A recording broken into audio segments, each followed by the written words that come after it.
வணக்கம். இது எஃப்னா தமிழ் டிவியின் இலங்கையின் இன்றைய காலை செய்திகள். மீண்டும் மீண்டும் பாராளுமன்ற உறுப்பினர்மை சிறப்புரிமை மீறப்பட்டுக் கொண்டிருக்கின்றது. அதற்குரிய முறைப்பாடு சபாநாயகரிடம் கையளிக்கப்பட்டிருக்கின்றது. அத்தொடர்பான உரையை இன்றைய தினம் ஆற்றியிருந்தார் பாராளுமன்ற உறுப்பினர் ராமநாத அர்ச்சுனா அவர்கள். மதிப்புக்குரிய பிரதி சபாநாயகர் அவர்களே, மதிப்புக்குரிய பாராளுமன்ற அனைவர்களுக்கும் காலை வணக்கம். இன்றிலிருந்து பாராளுமன்றம் ஆரம்பிக்கப்பட்டு மொத்தமாக 64 நாட்கள் கடந்திருக்கிறது.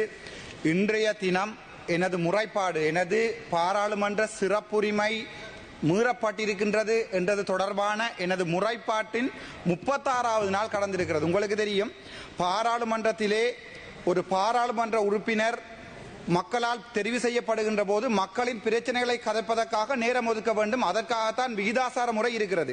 இன்றிலிருந்து 64 நாட்கள் முதன்முறையாக நான் முறைப்பாடு செய்து 36 நாட்களின் பின்னர் எனது நேரம் ஒதுக்கவில்லை என்பதற்கான விடயத்தை பாராளுமன்றத்துக்கு சொல்வதற்கு முதலாவதாக இந்த பாராளுமன்றம் சந்தர்ப்பம் தந்திருக்கிறது. அந்த விதத்திலே எனது அரசாங்கத்தில் எனது நிலைப்பாடை நான் மாற்றிக்கொள்கிறேன்.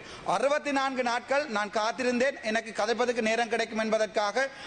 ஆனால் 36வது நாள் எனது முறைப்பாடின் பின்னர் 3 கமிட்டி அமைக்கப்பட்டிருக்கிறது. முதலாவது கமிட்டி சம்பந்தப்பட்ட ஒரு பாராளுமன்ற உறுப்பினர் எனக்கு அடித்தார் என்பதற்காக அதற்குரிய அவருடைய முறைப்பாட்டை அன்றே முடித்திருக்கிறோம். நான் செய்த முறைப்பாடு 36 நாட்கள் கடந்தும் இன்னும் கமிட்டி அமைக்கப்படவும் இல்லை, அதற்குரிய கேள்விகள் கேட்கப்படவும் இல்லை. அதில் மூன்றாவதாக நான் எனது நேரத்தை ஒதுக்கி தாருங்கள் என்று கேட்டதற்குரிய அந்த இது கூட மொத்தமாக 64 நாட்கள். நான் இதிலே இந்த கடிதத்திலே சொல்லியிருக்கிறேன். இந்த கடிதத்திலே சொல்லப்பட்டிருப்பது ஆங்கிலத்தில் என்பதால் நான் தமிழில் கதைக்க விரும்புகிறேன். என்னுடைய தமிழ் மக்கள் இதை தெளிவாக புரிந்து கொள்ளணும். ஏனென்றால் 64 நாட்கள் ஒரு பாராளுமன்ற உறுப்பினரை கதைப்பதற்கு தாங்கள் இடம் கொடுக்காவிட்டால் அது அரசாங்கத்தினுடைய வெட்கங்கெட்ட செயல். ஏன் இவர்கள் பயப்படுகிறார்கள்? சாதாரணமான ஒரு பாராளுமன்ற சுயேட்சை பாராளுமன்ற உறுப்பினர்கள் கதைப்பதற்குரிய நேரத்தை அல்லது அந்த நேரம் ஏன் அவர்கள் ஒதுக்கவில்லை என்பதற்காக ஒரு கமிட்டியை போன் பண்ணுவதற்காக 36 நாட்கள் நான் வெயிட் பண்ணி கொண்டிருக்கிறேன். இது எந்த வகையில் நியாயம்? 1974 இதில் உள்ள விஷயங்களை சொல்கிறேன். 1974 ஆண்டு தந்தை செல்வநாயகம் தெளிவாக சொல்லியிருக்கிறார், 2 சமூகங்களுக்கு இடையிலே ஒற்றுமை ஏற்பட வேண்டுமாக இருந்தால் ஒரு சமூகம் இன்னொரு சமூகத்தை மதிக்க வேண்டும். பாராளுமன்ற உறுப்பினராகிய எனக்கு 36 நாட்கள் கதைப்பதற்குரிய நேரம் ஒதுக்காமல் முதலாக கதைப்பதற்காக என்னுடைய சொந்த பிரச்சனையை கதைக்க வேண்டிய நிலைமையை இந்த அரசாங்கம் எனக்கு ஏற்படுத்தி இருக்கிறது.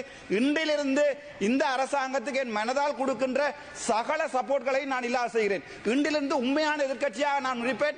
ஆனால் நீங்கள் இன்றிலிருந்து ராமநாதன் அர்ச்சுனாவுடன் நீங்கள் கை நீட்டியதற்கான எனக்கு வழக்குகள் போடப்பட்ட 24 வழக்குகள், ஒரு தனிப்பட்ட வழக்கு கூட நான் வைத்தியராக இருந்தவரை இதுவரை போடப்பட்டதில்லை. 24 வழக்குகள் போடப்பட்டிருக்கிறது. ஒரு ஹெட்லைட் போட்டு வாகனம் ஓட்டியதற்காக அரஸ்ட் பண்ணுகிறார்கள். ஒரு சிங்கள எம்பியாக இருந்தால் உங்களால் ஒரு சிங்கள எம்பியை ஒரு பிசி சாஜர் பாராளுமன்றத்திலே தரப்பட்ட அந்த இதை எடுத்து காட்டிய போது photo honorable member, can you stick within the framework of your complaint in this, please? நன்றி ஐயா. நான் இந்த விடயத்தை மிகவும் கவலையுடன் சொல்கிறேன். பெரிய ஒரு எதிர்பார்ப்புடன் இருந்தேன் என்பிபி அரசாங்கத்தில். நான் மட்டுமில்ல, எனது யாழ்ப்பாணத்து மக்கள் 3 எம்பிக்களை தெரிவு செய்திருக்கிறார்கள் பெரிய ஒரு எதிர்பார்ப்போடு. ஆனால் நான் இங்கே பாராளுமன்றம் வந்து இன்று கூட ஏன் எனக்கு கதைப்பதற்கு நேரம் ஒதுக்கவில்லை? ஏன் நான் பாயிண்ட் ஆஃப் ஆர்டர் எடுத்து 1 மினிட் எத்தனை தரம் பாயிண்ட் ஆஃப் ஆர்டர் எடுத்து என்னுடைய பிரிவிலேஜ் இல்லாமல் பண்ணப்பட்டிருக்க சொல்லி இருக்கிறேன். ஆனால் யாராவது இதை பற்றி கேட்கிறார்களா? இல்லை. தமிழ் சிங்கள மக்கள் ஒன்றாக வாழ வேண்டும் என்றால் உயரிய சபையாகிய பாராளுமன்றத்திலே உண்மையான விடயங்களை கதைப்பதற்கு நேரம் ஒதுக்க வேண்டும். ஏன் அரசாங்கம் பயப்படுகிறது? சாதாரணமான ஒரு சுயேட்சை குழு பாராளுமன்ற உறுப்பினர்களுக்கு. உங்களுக்கு முதுகெலும் இருந்தால் இன்றையிலிருந்து அந்த பிரச்சனையை முடித்து காட்டுங்கள். நன்றி, வணக்கம். நடுவ விஷயத்தில் பௌத்கலிய நடுவண்ணாவே වංජාවක් අල්ලනවා කියලා හිටපු ආණ්ඩුවේ කියපු විදියටම මම කිව්වේ හොස්පිටල් වල වංජාවක් යනවා කියලා. අද වෙනකන් කීයක් Facebook වල මේ ෂය වෙනවද කියලා බලන්නකෝ. හොස්පිටල් වල මිනිමරනවා. මන්නාර හොස්පිටල් එක මිනිමරුවා. තව එකක් මම නිකන් කියන්නම්. මම සාමාන්‍ය මන්ත්‍රීවරයෙක් කරේ පත් උනේ මේ හරි ඊට කලින් මම ડોක්ටර් කෙනෙක්. කවදාවත් මං ගැන එක මීඩියා වල කම්ප්ලේන්ට් ආවිල්ලා තියෙනවද? මගේ හැසිරීම ගැන මෙතුමා කතා කරා මං කසිරීම වැරදි කියලා. ඒක මං නිවැරදි කරන්න මේක කතා කරන්නේ. එක දවසක්වත් මට මගේ වෙනුවට එක නඩුවක්වත් මේ දවසට මේ පොලිටික්ස් එකට එන්න කලින් වැටලා තියෙනවද කියලා පොඩ්ඩක් හොයලා බලන්න. දෙවෙනි එකක් තමයි මම දැන් උතුරේ නියෝගයක් කරනවා. දැන් මම මෙතුමාටත් ලියුමක් ලියලා දුන්නා. මේ as a leader of house මෙයා මට උත්තර දෙන්න ඕනේ අයි මගේ ටයිම් එක වෙන් කරලා නැහැ කියලා. මට මේක සිංහලෙන් කියන්න කැමැති. මාව නිකන් කොටි කියලා අයි එච්චර ඩිප්‍රස් කරන්නේ මං කොටි නම් අරස් කරන්න මම නැත්තම් වෙඩි දියන්න ඕගොල්ලෝ මිනිමරලා තියනවා මිනිමරපු ආණ්ඩුව තමයි මේක 1980 ගාණක් කොච්චර මිනිමරුවද එහෙනම් මාවත් මිනිමරලා තියන්න මගේ ලක්ෂ ගණනාව මිනිමරලා තියනවා මුල්ලිවායිකල් වල මෙතුමාගේ මේ ප්‍රෙසිඩන්ට් කිව්වා කවුරුත් මරලා නැහැ කියලා ඒ විදිහට මගේ දාන්න 44001 let me kill මට එක පොලිසියක් මම දැන් පුළුවන් නම් ජනාධිපති මහත්මයා යන්න කියන්න වාහනේ එලවගෙන පාරේ මේ ෆුඩ් සිටියකට මං යනවා බය නැතුව මට කිසි ආරක්ෂාවක් දීලා තියෙනවද අද වෙනකම් වාහනේ දීලා තියෙනවද යන්න මට පාරේ දැන් බලන්න මන්නාරමේ මගේ ඉස්සරහ දෙන්නෙක් මරුවා දෙයිවල එක්කෙනෙක් මරුවා මාව වරුවත් භාග மருதானை போலீஸ் நிலையத்தில் தமிழ் பெண் உயிரிழப்பு கொலையா தற்கொலையா வலுப்பெறும் விசாரணைகள் பாராளுமன்றத்தில் அழுத்தி கூறியிருக்கின்றார் சிவஞானம் ஸ்ரீதரன் அவர்கள். பாதுகாப்பு அமைச்சர் ஆனந்த விஜயபால அவர்களுடைய கவனத்துக்கு இன்றைய தினம் மருதான போலீஸ் நிலையத்தில் ஒரு கிளிநொச்சியைச் சேர்ந்த பெண் தற்கொலை செய்து கொண்டு இறந்ததாக செய்திகள் வந்திருக்கிறது. ஆனால் அவர் தற்கொலை செய்யவில்லை, கொலை செய்யப்பட்டிருக்கிறார். போலீஸ் நிலையத்துக்குள் எவ்வாறு அவர் தற்கொலை செய்ய முடியும்? கைது செய்யப்பட்டிருந்த ஒரு கைதியாக எவ்வாறு அவர் மரணத்தை தழுவ முடியும்? இது ஒரு பயங்கரமான, வெளியிலே பார்க்கிற பொழுது மிக மோசமான ஒரு செய்தி. தயவுசெய்து கௌரவ அமைச்சர் அவர்களை இதுக்கு ஒரு சரியான நீதியை நீங்கள் உடனடியாக பெற்றுத்தர வேண்டும் என்பதை பதிவு செய்கின்றேன். மதம் மொழி தாண்டியதுதான் அரசியல்.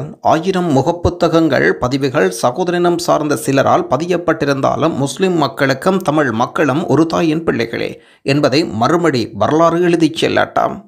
ஈத்த ஞாயிறு அனர்த்தம் தொடர்பான அழைப்பிதழ் பாராளுமன்ற உறுப்பினர் அர்ஜுனாவுக்கு தரப்பட்டிருக்கின்றது. மதம் மொழி தாண்டி அரசியல் அன்பின் ஈர்ப்புகளை இன்று நான் உணர்ந்து கொண்டேன். சிலரின் முகப்புத்தக பதிவுகள் நிதானமாக கடந்த வண்ணம் முஸ்லிம் தமிழ் சமூகம் ஒன்றாக வாழும் வரலாற்றை நாங்கள் உருவாக்கி கொள்ள வேண்டாம். முஸ்லிம் மக்களால் அன்பாக ஆதரிக்கப்படும் ஒரு தமிழ் அரசியல்வாதியாக, ஒரு இந்து அரசியல்வாதியாக வரலாற்றை எழுதிவிட்டு செல்வதுதான் உண்மை. 5ஆம் ஆண்டு புலமைப்பரிசில் பரிசை பெறுபவர்கள் வெளியாகியிருக்கின்றன. 2024ஆம் ஆண்டுக்கான 5ஆம் வகுப்பு புலமைப்பரிசில் பரீட்சை பெறுபவர்கள் சற்று முன்னர் வெளியிடப்பட்டிருப்பதாக பரீட்சை ஆணையாளர் நாயகம் அறிவிக்கின்றார். இந்த பரீட்சைக்கு 3,23,900 மாணவர்கள் விண்ணப்பித்திருந்தனர்.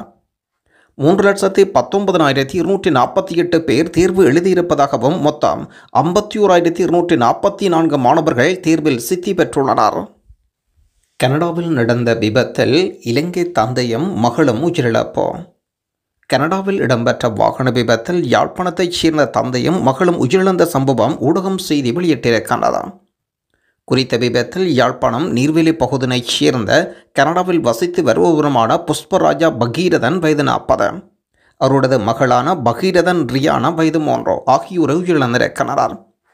கனடாவில் அதிவேக நெடுஞ்சாலையில் வாகனத்தில் தந்தையும் மகளும் பயணித்துக் கொண்டிருந்த போது விபத்துக்குள்ளாகியது.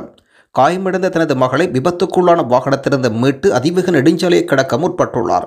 இதன்போது மற்றொரு வாகனம் அவர் மீது மோதியதில் இருவரும் படுகாயமடைந்த நிலையில் வைத்தியசாலையில் அனுமதிக்கப்பட்டனர். தந்தையும் மகளும் சிகிச்சை பலனின்றி உயிரிழந்தனர். குறித்த விபத்து தொடர்பில் 3 வாகனங்கள் தொடர்புடையதாக தெரிவிக்கப்பட்டிருப்பதுடன் விபத்து தொடர்பில் கனேடிய காவல்துறையினர் மேலதிக விசாரணைகளை மேற்கொண்டு வருகின்றனர். திருகோணமலையில் புதிய எண்ணெய் சுத்திகரிப்பு நிலையம். திருகோணமலையில் புதிய எண்ணெய் சுத்திகரிப்பு நிலையம் அமைக்கப்பட இருப்பதாக விஜித கேரத் கருத்து வெளியிட்டுள்ளார். அம்பாந்தோட்டை சீனாவின் சீனபெக் எண்ணெய் சுத்திகரிப்பு நிலையம் அமைப்பதற்கான ஒப்பந்தம் கையெழுத்தான நிலையில் இந்தியாவின் உதவியுடன் திருகோணமலையில் இதுபோன்ற எண்ணெய் சுத்திகரிப்பு வசதி செய்யப்படும் என்று வெளியுறவு அமைச்சர் விஜித கேரத் அறிவிக்கின்றார். ஜனாதிபதி அனுருகுமார திசாநாயக்கா சமீபத்தில் சீனாவுக்கு விஜயம் செய்து சீனபெக்குடன் 3.7 பில்லியன் அமெரிக்க டாலர் முதலீட்டில் ஒப்பந்தம் கையெழுத்திட்டிருந்தார். இந்த திட்டத்தின் ஒரு பகுதியாக இலங்கை மற்றும் இந்தியா இடையே பல்துறை பெட்ரோலிய குழாய் இணைப்பை அமைப்பதற்கான பேச்சுவார்த்தைகள் நடைபெற்றுக் கொண்டிருக்கிறது.